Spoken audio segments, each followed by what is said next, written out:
I'm Bill Patton with Tennus.Life, and I'm excited to have this audio interview with Don Henson. And Don is the guy that gave me my original certification training course that was like an entire weekend. And that laid for me a very significant foundation. So I'm thankful for Don. He's my head tester there with my USPTA test in 1992. So so Don, can you give us like a minute, about who you are and what's your specialty? Well, Bill, my specialty is I went into a research project in 1985. I had already become a pretty successful tennis teacher back on the East Coast. And I moved to Southern California and I said, I want to find out really what this is about. I was already a master pro. I was fortunate to be one of the original 18. I'd gotten pro of the year about 3 or 4 times by then. I had students winning national titles, students on the pro tour. And I still wanted to probe more. And I thought at that time that I knew about 95% of what I needed to know to be an effective teacher. And I started doing some research. Actually, the first piece of it was with the guys out of Santa Cruz who developed neuro-linguistic programming. So I looked at that and I went, oh my goodness, I'm at 95% of the way. I've just begun. This is endless work. So I went into this research project, hoping to finish it in a year. And that was 1985. The work is still going on. Right, and and some people may know neuro-linguistic programming simply by NLP, right? NLP, and if they watch late night TV, it's what Tony Robbins is based his work on. Okay, all right, very good. All right. Yep. And that took you to. Well, that opened the door into just a myriad of things. So it's not about understanding tennis. Being a great teacher is not about understanding tennis. We have to understand all aspects of the human condition. We have to understand how they learn, how they communicate, how they receive communication. There's so many aspects to it. Awesome. In the pre-show we were talking about, so you're in the middle of giving this course on, how people learn. And I'm incredibly intrigued by that. It sounds very intense. And so what are some of the issues in terms of how people learn that many tennis pros miss out on? Well, the typical lesson, in fact, giving the PTA test through the years, I've seen about 10,000 lessons. It's been estimated. That's a lot of tennis lessons. And the most common lesson I see given, I title, All I Know About Tennis. The tennis teacher comes out and spouts information, thinking that if everybody hears everything, they will then be able to perform any given task. Nothing could be further from the truth. So what we do is we take a look at how people really do learn new movements and new skills, such as how did you learn to ride a bike? Did you go to riding a bike school? I don't think so. You got on the bike and you fell down and you scraped your knee and you washed the knee, blood off the knee. Then you get back on the bike and in a day or two you were up there and all of a sudden you had this magic feeling. So that's what we really do. What we really should be doing is we should be leading people to an experience of the desired skill. Okay, and so instead of sort of trying to drill a hole in their head and use our funnel and pouring the information into their head, then probably what we ought to be doing is trying to sort of draw the performance out of the person. That's exactly right. It's drawing a performance out and drawing the athlete out. We have to employ various methods to do that. They're all communication tools of one sort or another, but we also have to understand natural reactions of the body. There are reactions of the body that we don't give honor to. And if we if we recognize those, and it's, oversimplifications. So let's say someone is hitting the ball late on a regular basis. So if we tell them they're hitting late, the reaction to that is going to be they're going to continue to hit late. So then if we tell them to hit early, the reaction to that in most cases will be they'll swing faster. That's not going to do it either. But if we ask them to hit the ball and we point to the strings up near the tip of the racket, like 3 or 4 strings down from the very top, they will, and we ask them to slowly hit the ball there, they will now hit it early. That's a neurological response to that request. That works on the forehand, backhand, volleys, everything. So we get them now to hit on time, and we never do tell them the truth. So they're hitting out there, they're thinking out there, and when they get a solid hit, they just think that's it, and we never tell them what we're doing. We never tell them it's about getting them to hit on time. Right, and so the principle there seems to be that they'll pay attention to what they're paying attention to, and their mind is on the detail that is important. Yeah, and we have to understand what our request will generally pull out of the athlete. So, I mean, I never would have guessed that hitting near the top of the strings would cause them to hit early until I worked with it, and it does, almost without exception. So if we keep them out there, they're going to, and that's their thought. That's their thought. They will now generally hit on time, and when they don't hit on time, we don't tell them they're not on time. We don't tell them they're late, ever. What we do is we just point to the 3rd or 4th string. Go, next couple up here. And now they're on time. All right. So it's a matter of us understanding the probable reaction of the human body to any given impetus. All right.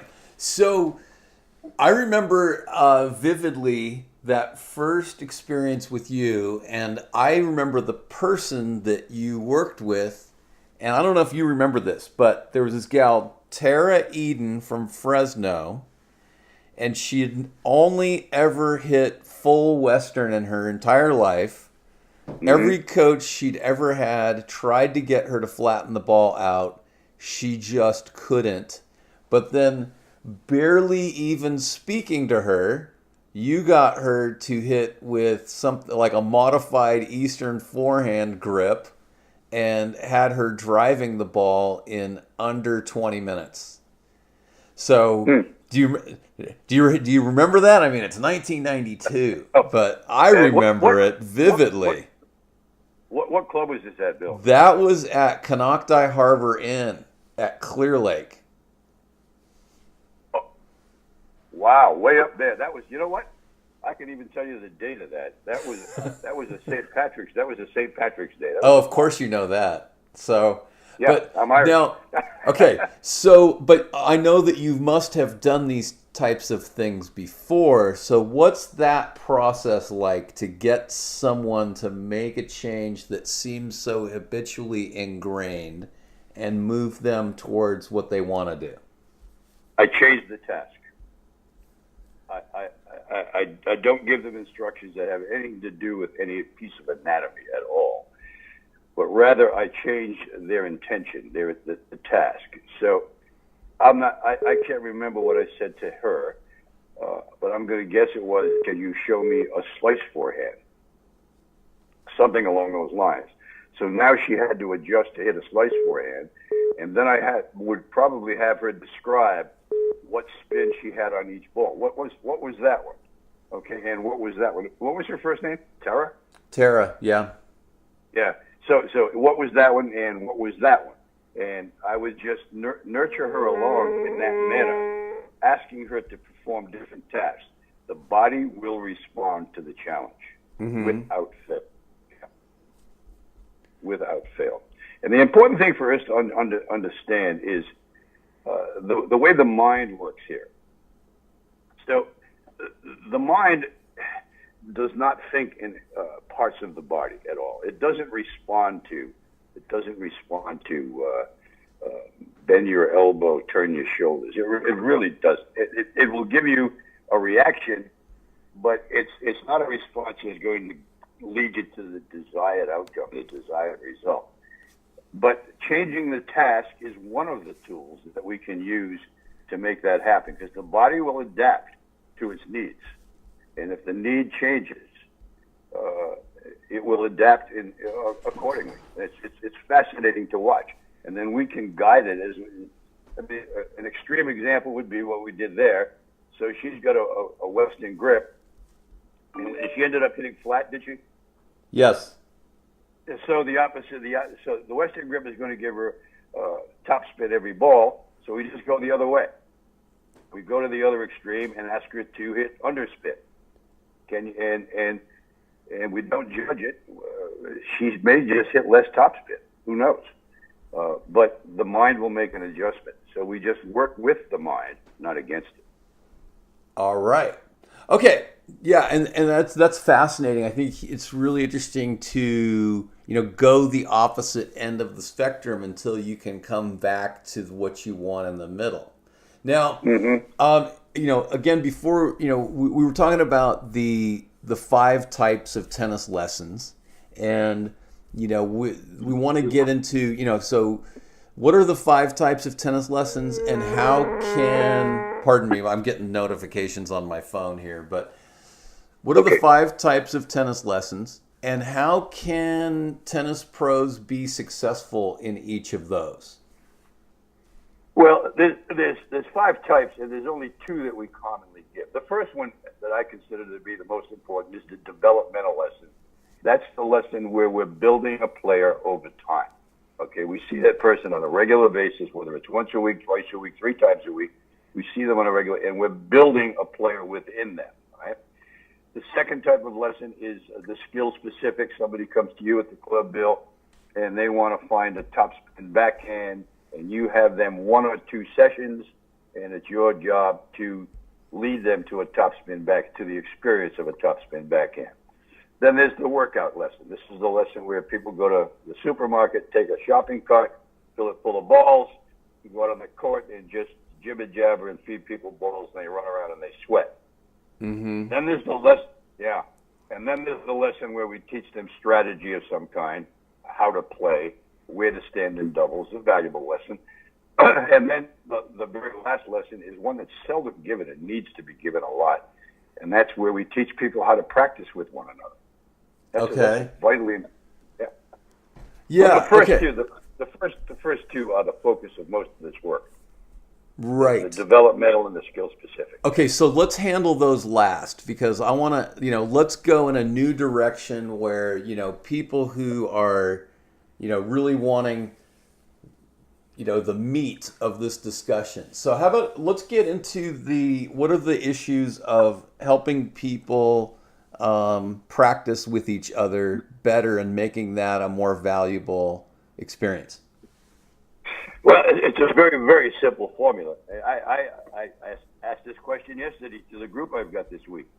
And the question is, when you're practicing, who's the most important person in your life? And invariably, the novice will say, I am. Well, that's nothing could be further from the truth. What has to happen is they have to learn how to take care of their practice partner. Yeah. And then if and when the practice partner learns how to take care of them, now we have a dance going. So I'm taking care of Mary, Mary's taking care of me, and now we're on fire. That's what that's about. And so what are the issues? Where does it break down? When do people stop taking care of each other? Well, they do they don't take care of each other instinctively in most cases. In some cases they do.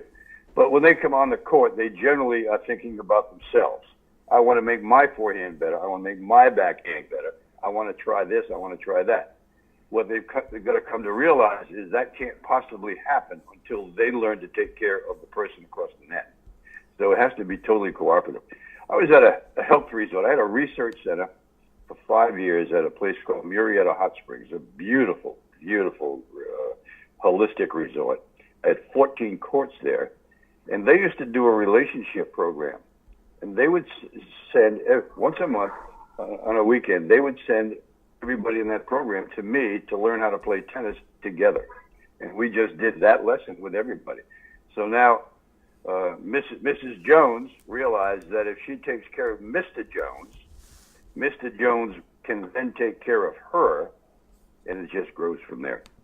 Yeah, let me give you. Yeah. I mean, I think we all experience sort of that oddball player who has the weird game that throws everybody off, and then you include them in a clinic, and they even come to a clinic or a practice session with a mind towards sort of blowing the other people up.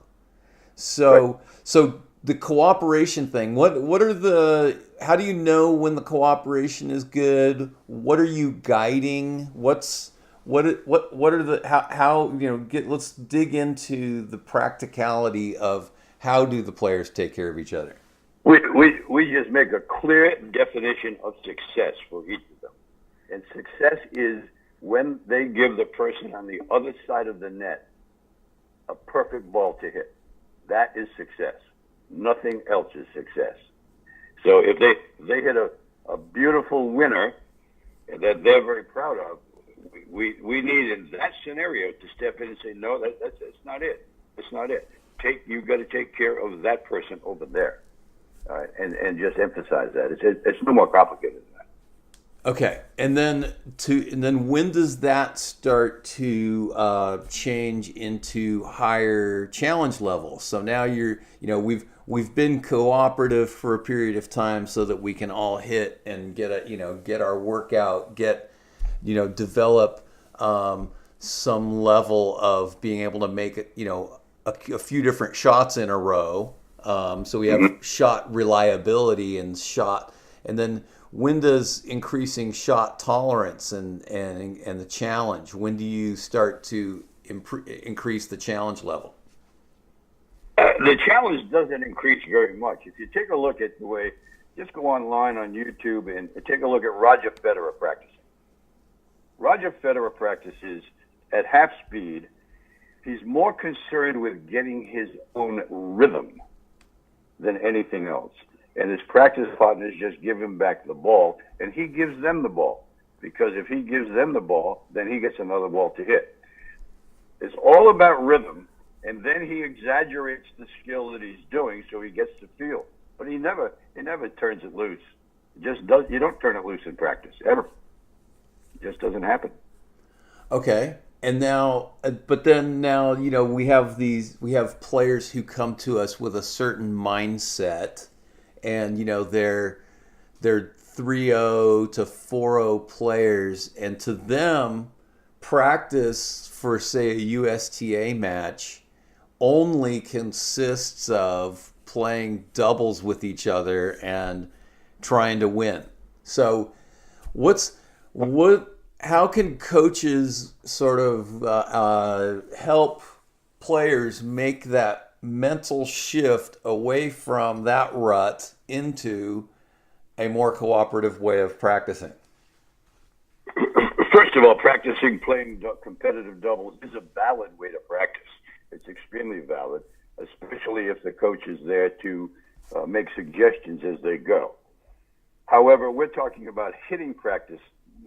Probably, I think we are. Yeah. And so we're working on hitting a better forehand, hitting a better backhand, volleying better. We simply give the ball back to the other person. That's success. If that doesn't happen, then nothing is successful. So it's just that has to be their intent. Give the other person the ball, and then they get a ball to hit as well. So Bill Patton go out with Don Henson, and we can hit. And maybe I want to work on my topspin forehand, and you want to work on whatever. If I can hit half-speed topspin forehands to you in a manner that the ball is right there for you to hit back, and you can practice what you want. So it's very much a cooperative deal. And it's not hard. We just don't do it at full speed. Yeah, exactly. Yeah. Like for instance, I'm coaching some kids who play high school tennis, and their particular high school coaches don't run an airtight practice. So the kids have a lot of autonomy. So so then I tell my kids that I'm teaching privately, hey, go locate another kid on the team who will have this sort of practice mentality. It's like, hey, Right. we just had a serve lesson and you need serve practice. So can you find a teammate who would really love to work on their return to serve? And then do that for 10 or 15 minutes, but don't make it all about you, right? But see, 10 minutes of practice will be good in a team practice, and then say to them, well, what do you want to do? Do you want to serve and return, or do you want me to hit some balls to your backhand, or and so turn the tables and make sure that it's cooperative and more or less equal. Perfect. That's perfect, Bill. That's exactly as it should be. All right. Exactly. So practice. So yeah, I mean, the more we can get people to practice, the better. And it's a battle of hearts and minds, because what I see among these USTA teams is they don't necessarily want any coaching while they play their doubles, and they're just going to do the same old stuff they're ever doing, and maybe they're not even trying to improve because then they don't want to get kicked out of the level that they're in. So they just want to win at the level they're at. But that's another issue. So now let's go on to another type of lesson. So that was what are the other two that we don't really do enough of? Well, the workout lesson I think we do enough of. And that's just not a lesson. That's not about teaching. That's about just feeding balls and creating a workout type atmosphere. They just hit a bunch of balls. It's what you see at the academies in Florida. Yeah. So they'll go out there with 1 million balls, and what happens in those lessons is they get more proficient at doing whatever it is they're doing. If they're holding the racket upside down, hitting it with the handle, they become better at doing that. So it's not necessarily a lesson of growth. It's a lesson of getting habits to be deeper, whatever those habits happen to be. So. Yeah. So the teaching should have been done already, because then that's more of, say, a coaching kind of a drilling, perfecting, refining, mastery. And I don't know about up there. What's happened down here in the Los Angeles area is we have a lot of live ball clinics now. Do you have that up there? Yeah, it's starting to get more prevalent. Yes. Yeah, and it's what, and I'm not capable of teaching live ball. And at my club, there's one guy who does it 5 days a week, and he's outstanding. But I couldn't stand there and watch somebody hit with the racket, doing what they're doing, and encourage them. But that's what it takes. That's what it requires. It requires a cheerleader to cheer them on, feed them balls, and applaud them when they make a great shot in their mind. But it's not teaching at all. It's not helping it's helping the player get better at the level that they're at. Right.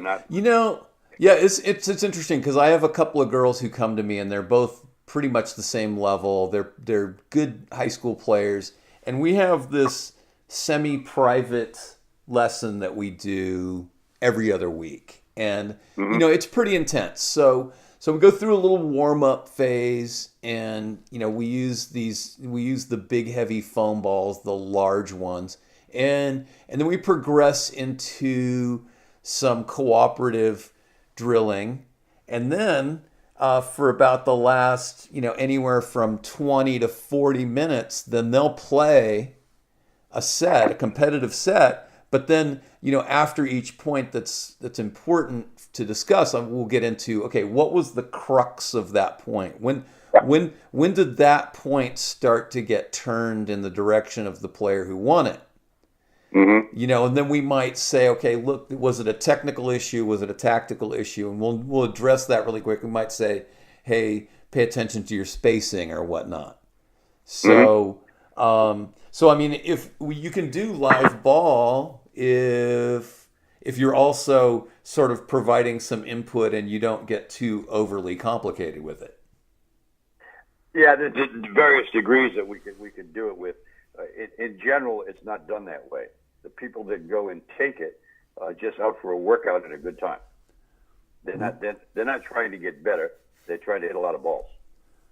Yeah, so I don't know. I mean, it depends on the relationship with the coach. So that's Yep. my contribution for today. See if you can get your players to be open to, an intermittent discussion about, what they should be paying attention to. I mean, having an objective for the day for each one but yeah, probably aren't capable of leading people to another level, but they do a great job as being cheerleaders at that level.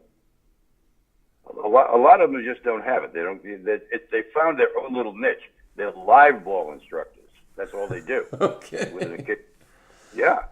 So, but I'm going to challenge the live ball instructors to have everyone have one objective and coach them along that one thing. And yeah, you can cheerlead them on that one thing, but just making one incremental improvement each time out is going to make you a lot of money because people are going to improve. So, well, that's the way you would do it. That's the way I would do it because we're coaches.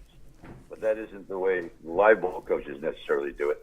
They just say, okay, my job is to get out there and feed a lot of balls, let everybody have a lot of fun, and challenge them. That's it. All right. Okay, so what's another type of lesson that isn't commonly given?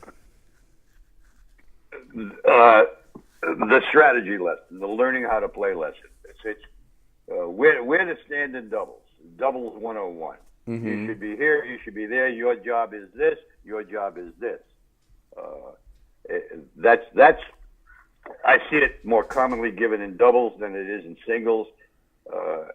You can also give the same lesson in singles. Not complicated, not complex at all. It's just what is your job and what are the percentages and what should you do. It's no more complicated than that. Got it. So, like, here's a format that I like, and I forget who I stole this from, but it's called Skill Drill Thrill. And so, you warm up for 15 minutes and you teach one new little nuanced skill.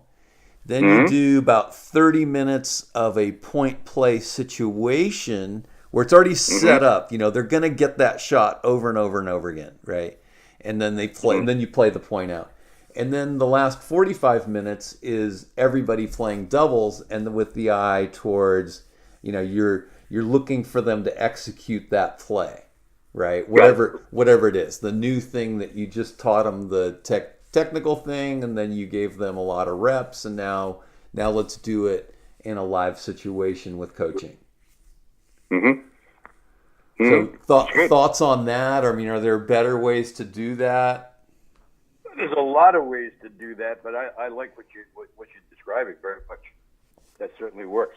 You give them a piece at a time, and they've got to integrate that into what they're doing. Beautiful. Yeah. So now they have a practical knowledge of it, and they know how to do it. They don't know about it. They know how, which is a big difference. And that's our biggest job as tennis teachers, is to get people to know how to do something, not to know that. That would be followed by a lot of verbiage. Knowing how means you can perform the skill in any given way and use the skill in any given way.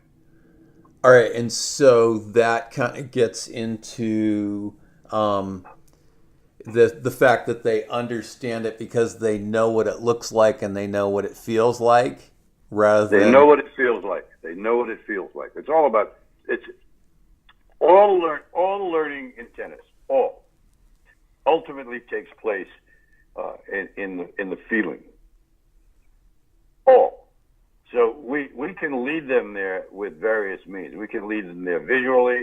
We can lead them there with words. But ultimately, it's a kinesthetic experience. So they feel what it's like to perform a particular task, whether it's hitting a backhand or poaching. Once they do it and it's experiential, then they know how, and that's our big job. Yes, and this is where we can branch out into another sport, and I'm gonna say the magic word, so try not to get too excited. Go. My favorite athletes, my favorite former professional athletes to work with on a tennis court are hockey players. And the reason is because hockey has this myriad of little tiny kinesthetic skills.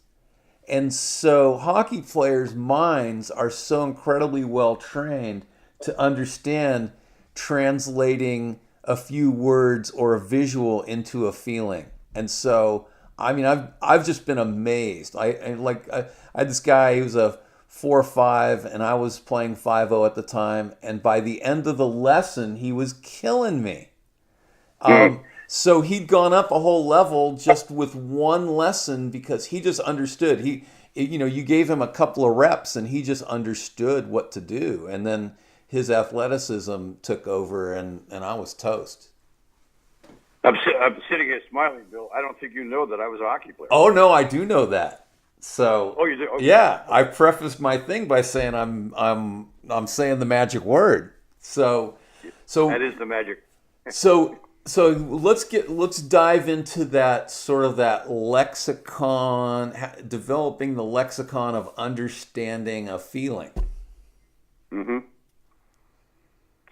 Well, we as teachers can carry it out in a very, very simple way. So it's what we say to someone after they hit a particular ball.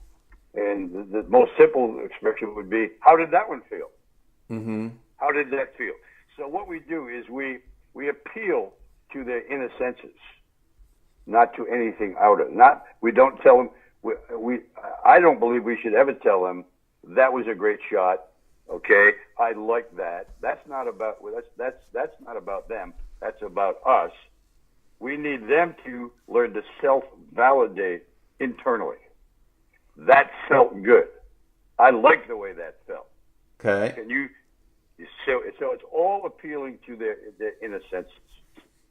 Okay, but to some extent, we have to get into the visual. I mean, I'm going to experiment with asking more about feel, but I often find myself saying, hey, do you see how, because you did this, that happened? Do you see that? Do you see the result of what you did? Because some people have a stronger visual capacity than they have a kinesthetic. I agree, but when you say that in that sense, that's not visual. That's understanding. That's cognitive. So Okay. when you just said, do you see how that helps you? That means, do you understand how that helped you? All right. That's not about learning visually. Now, we do learn visually. So, I mean, you want kids to play a particular style, have them watch a particular player for a period of time, and they're all going to copy that player by seeing them. But then, to keep that, they're going to understand the series of sensations that goes through their body when they perform that act, and they're going to want to repeat that. Ultimately it's held on to kinesthetically. Yes. That's okay. And so one thing I also do on the court often is when somebody sort of almost accidentally hits that almost perfect shot and they loved how it felt, then I'm really big on saying, okay, now that you have felt that one time, now your brain knows what you want, and you'll get more of those. Just remember that feeling. Right, that's on the right track. I would do it a little bit differently, okay, but not dramatically differently. I would get excited and walk towards them, pointing at them, saying, "What was that?" I'm going to make them put a label on that. All right. So and the reason for that is if they put a label on it, they can then return to it because that label will put it in their files internally. Right? And then I'm going to ask them how it felt. But they're going to see my excitement. What was that? Then that just wakes them up. Yeah, that's nice. All right, so we have a few minutes left here, and you're having your what now? Tell us a little bit about your event that you're holding, and then you might bring that to NorCal. I'd love to bring it to North Carolina. I moved to Southern California 34 years ago from New England. I'm a New England guy originally, and I didn't understand the cultural thing. I get to NorCal, I feel like I'm home. I love it up there. I love the mines. I love the mentality.